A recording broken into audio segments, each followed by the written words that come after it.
Hi everyone, it's Nicole and welcome back to my channel, and we are creating a page today. And when I looked at how many page kits I had 2 page kits. So it wasn't a very hard choice which one I was going to use. I just kind of opened them up, and both of them actually are kind of related to birthdays. So I knew that both of them I'll be doing birthday pages for Mason's 7th birthday, which was February of 2020. This was kind of a weird layout to do because this his birthday party was just before everything changed, and so it's just weird to see pictures of one of the pictures, all his friends, they're all in a circle, like really close. And so it was good that we got sort of one birthday in before everything changed. And the top photo, what that is his cake. And we took a picture, our favorite picture of his of him in his hockey gear, and he's on the bench, so he's not even playing hockey, but he's on the bench, and you can see his number. And the reason he kept his number, I can't say that the reason he chose his number, but the reason he kept his number was because one year he ended up with the number 13. And we were chatting one day, because he was talking about numbers on his jersey and all this stuff. And I said, oh, you know what's cool is that the number of your jersey is the year that you were born. So you should really think about keeping that number if you can, because Crosby, that's what he did. And I think McDavid too, that the year he was born is his number. And I said, that's pretty cool that it just kind of happened that way. And so now, with his AAA team for this season, he's still number 13. And for his regular hockey season, he was, there was a number 13 as a jersey. So that worked out really well. So when I started with this layout, I kind of thought I would do 2 strips, but I didn't like how it turned out. So what I did instead was I took the same pattern paper and did 2 squares of 5.5 by 5.5. I think that's what it was. And then I still am going to keep those strips. And I really like how the strips are grounding the 2 photos.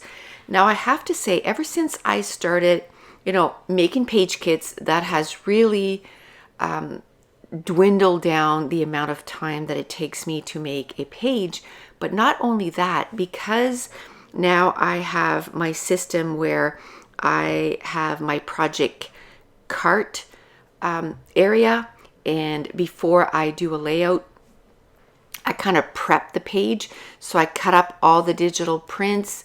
I figure out what my title is going to be. I prep my title. So I cut out my little tiny letters for my title. And then, like in this case, I knew I wanted it to say Mason's 7th birthday. So I used some of our tiny letters for some of the title. And then I used some just sticker letters from an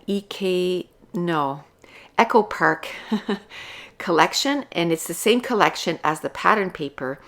And by doing that, this layout literally took me 13 minutes and 53 seconds to create.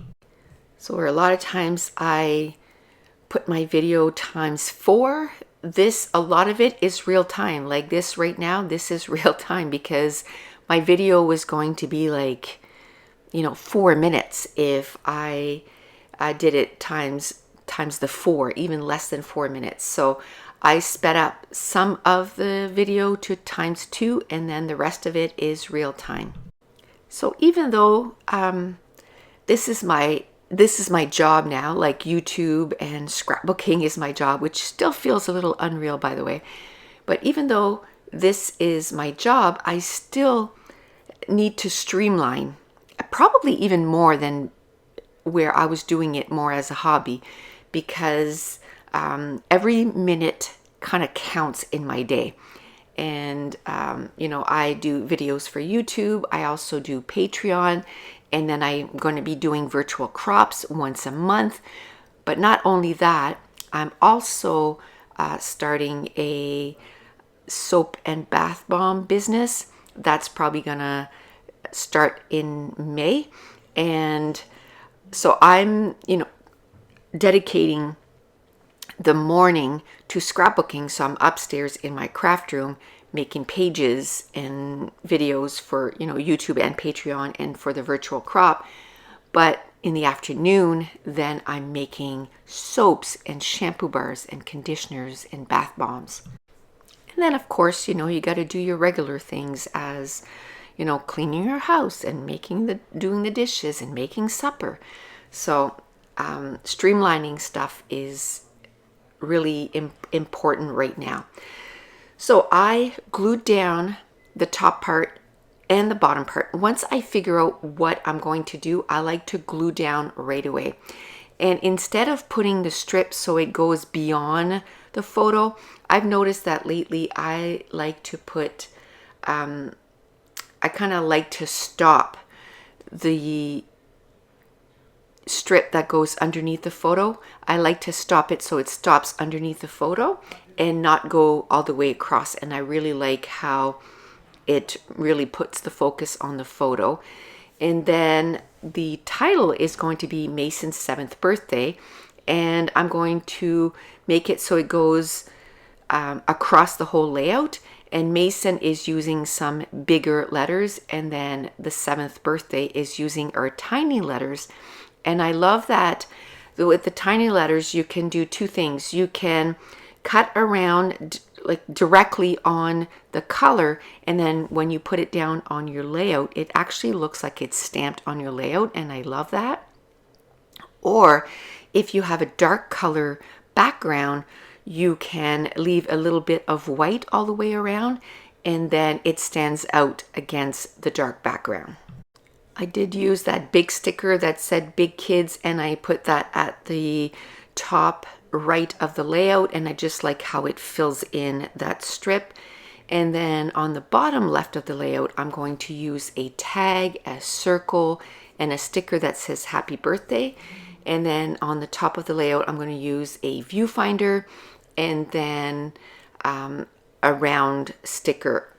And I'm going, once I figure out where I'm going to put my clusters, then I like starting with some embellishment foundation. And those foundation usually start with, something circular or something like a tag or a frame. So in this case, I used both. I used a tag, and then on another cluster, I'm going to use the viewfinders. And then another thing I like to add into my clusters is something that goes in a different direction or a different shape. So I like to use some labels. Now I don't use all of those all of the time, but it's just nice to have sort of a routine when I start an embellishment cluster, how it goes. And then that way, when you start a layout, and I think doing that also streamlined how fast I can put a layout together, because I'm not looking all over the place for different embellishments to start off and to finish off my embellishment clusters. But that's it. That's going to complete this layout. And if you're new to my channel, don't forget to hit subscribe if you're enjoying these videos. If you wouldn't mind giving me a thumbs up, it really helps out my channel. And I want to thank you so much for watching. Bye.